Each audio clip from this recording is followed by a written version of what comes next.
আসসালামু আলাইকুম। সবাই কেমন আছেন? কাছে দূরে দেশ অথবা দেশের বাইরে যে যেখান থেকে আমার ভিডিওটি দেখছেন, আশা করি আল্লাহর অশেষ রহমতে সবাই অনেক ভালো আছেন। আলহামদুলিল্লাহ, আমরাও ভালো আছি। এই তো প্রতিদিনের মতো আরও একটি নতুন ব্লগ ভিডিও নিয়ে এসেছে আপনাদের মাঝে। ভিডিওটি দেখার জন্য সবাইকে জানাচ্ছি অসংখ্য ধন্যবাদ। সকালবেলা ঘুম থেকে উঠে প্রতিনিয়ত গৃহিণীদের যা হয় ব্যস্তময় সময় দিয়ে সকালের শুরুটা হয় আর কি, প্রত্যেকটা গৃহিণীদেরই। আজ সকালবেলা বুয়া ভাত রান্না করব আর কি। আমার খুবই পছন্দের একটা খাবার, তবে অনেক দিন ধরে খাই না, অনেকটাই মিস করতেছিলাম এই খাবারটাকে। তাই ভাবলাম আজকে একটু বুয়া ভাত রান্না করি। যেই বাবা সেই কাজ, তার জন্য বুয়া ভাত রান্না করে নিলাম। আর এখানে কিছু আলু সিদ্ধ করে নিয়েছি, আলু ভর্তা করব। আর একটু অফ ক্যামেরাতে আরেকটা ভর্তা তৈরি করে নিয়েছি। ওইটা হচ্ছে মানে একটু শুটকি দিয়ে আর কি, পেঁয়াজ দিয়ে ভর্তা তেলে ভেজে রান্না করে নিয়েছি আর কি।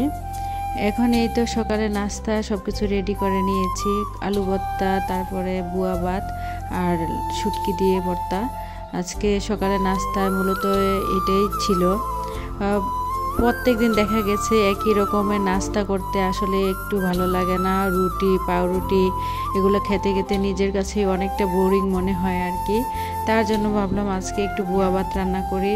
এটা আমার খুব একটা পছন্দের খাবার, তাই আজকে রান্না করেছি। তবে সবচেয়ে বেশি যেটা ভালো লেগেছিল, বুয়া ভাতের সাথে আলু ভর্তাটা খেতে অনেকটাই অসাধারণ বা মজা হয়েছিল।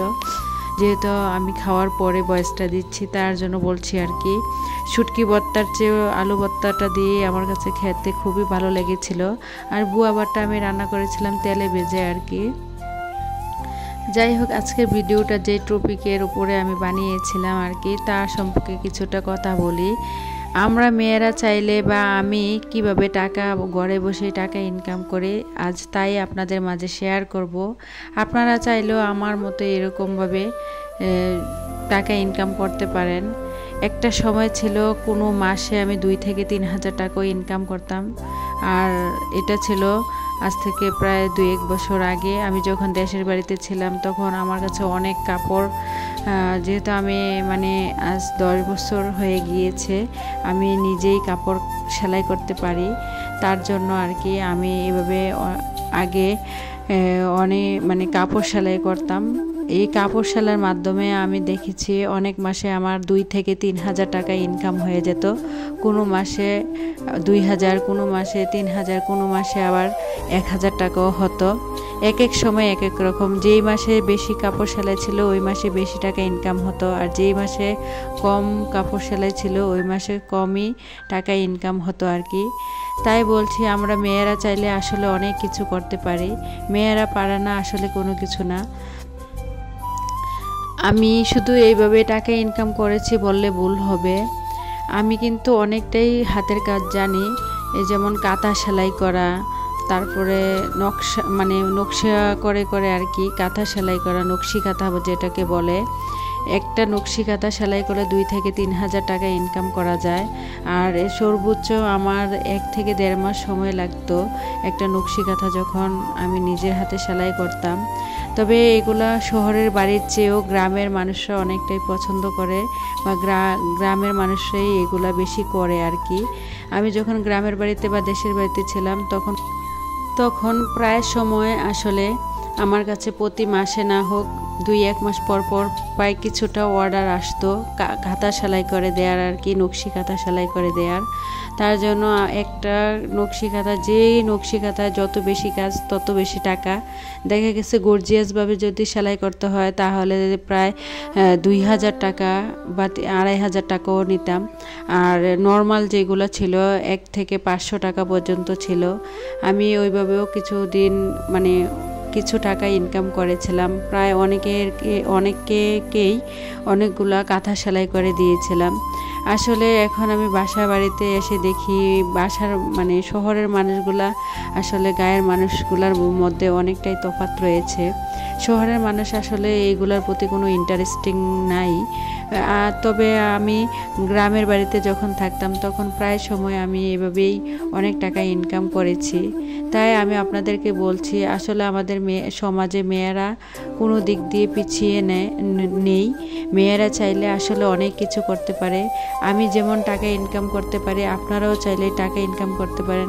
কেউ আছে কাঁথা সেলাই করে টাকা ইনকাম করে, কেউ আবার কাপড় সেলাই করে টাকা ইনকাম করে, কেউ আছে অনলাইনে অনেক রকমের এই যে ড্রেসের পেজ খুলে রেখেছে, এই ড্রেস বিক্রি করে বা বাচ্চাদের খেলনা বিক্রি করে। বিভিন্নভাবে আসলে এখনের মেয়েরা অনেক ট্যালেন্ট। আর এখন তো ডিজিটাল বাংলাদেশ, সব কিছুই বেশিরভাগ অনলাইনে সব কিছু কেনাকাটা হয়, কেনা বেচা হয়। তার জন্য মেয়েরা অনেকটাই এগিয়ে আছে। আর আমাদের দেশের মেয়েরা আসলে ইচ্ছে করলে অনেক কিছু করতে পারবে, বা এখনও অনেক মেয়েরা অনেক কিছু করে। মেয়েরা করে না যে তা না, মেয়েরা আসলেই যে স্কুলে শিক্ষকতা থেকে শুরু করে ব্যাংকে জব করা, ডাক্তার, নার্স, সব দিক দিয়ে মেয়েরা আসলে করতেছে। তাই বলছি, যারা আমার মতো এইভাবে ঘরে বসে টাকা ইনকাম করতে চান, তাহলে তারা চাইলে ইচ্ছে করলে কাপড় সেলাই করে বা কাঁথা সেলাই করেও টাকা ইনকাম করতে পারেন। তাই আজকে আমি কিছুটা শেয়ার করলাম আর কি, আমি কিভাবে আসলে টাকা ইনকাম করতাম। একটা সময় এইভাবে প্রায় অনেক টাকা আমি জমিয়ে ফেলেছিলাম এভাবে টাকা কামাই করে আর কি। এক সময় একটা খুবই মজার গল্প, আপনাদের ভাইয়া এক সময় দেশে আসছিল আর কি। তখন প্রায় যাওয়ার ছুটি শেষ, যখন দেশে চলে যাবে, দেশে ছুটি শেষ বাহিরে চলে যাবে আর কি, ঠিক তখনই তার কিছুটা টাকা অনেকটা শর্ট পড়েছিল তার জন্য আমি যেই কাপড় সেলাই করে যেই টাকাগুলো জমিয়েছিলাম, এটা একটা প্লাস্টিকের ব্যাংকে জমিয়েছিলাম আর কি। তাই যখন ও চলে যাবে তখন কিছুটা টাকার প্রয়োজন ছিল, তখন আমি ওই ব্যাংকটা কেটে তাকে ওই টাকাগুলো দিয়েছিলাম। আর তখন ওই টাকাগুলো হয়েছিল প্রায় 24,000 টাকার মতো। তাই বলছি আপু, আপনারা কেউ এভাবে পিছিয়ে থাকবেন না। আপনারা চাইলেও আমার মতো এভাবে টাকা ইনকাম করতে পারেন, বা একটা সময় এই ছোট ছোট ইনকামগুলাই জমিয়ে রাখলে একটা বড় অ্যামাউন্টে পরিণত হয়। তখন ইচ্ছে করলে আপনার যতগুলো শখ আহ্লাদ যাই আছে সব কিছুই পূরণ করে নিতে পারেন। ভিডিওর এই পর্যায়ে এসে বলতেছি, মহামূল্যবান আপু এবং ভাইয়াদের কাছে সেই একটি পুরনো চাওয়া, প্লিজ ভিডিওটিতে যারা এখনও লাইক দেননি একটি লাইক দিয়ে দেবেন। আপনাদের একটি লাইকই পারে আমার ভিডিওটি অনেকের কাছে পৌঁছে দিতে। আর যারা অলরেডি এই কাজটি করে দিয়েছেন তাদেরকে জানাই অসংখ্য ধন্যবাদ। আর যারা আজকে নতুন আমার চ্যানেলে জয়েন হয়েছেন, আমার ভিডিওর কোনো অংশ যদি আপনাদের এতটুকু ভালো লেগে থাকে তাহলে প্লিজ ছোট্ট বোনটার পাশেই থেকে যেতে পারেন। পাশে থাকা বেল বাটনের অল অপশনটি প্রেস করে দেবেন, যাতে করে আমি কোনো নতুন ভিডিও ছাড়ার সাথে সাথে আপনার কাছে নোটিফিকেশন চলে যায়। আপনাদের সাথে কথা বলতে বলতে রান্না বান্না সব কিছু করে নিয়েছি, এখন চলে এসেছি টেবিলে দুপুরে খাওয়া পর্বে। আজকে রান্না করেছিলাম লাল শাক আর চিংড়ি মাছ দিয়ে ডাটা। এখন আমরা দুপুরে খাওয়া দাওয়াটা শেষ করে নেব। ভিডিওটা এই পর্যন্তই, সবাই ভালো থাকবেন। খোদা হাফেজ, আসসালামু আলাইকুম।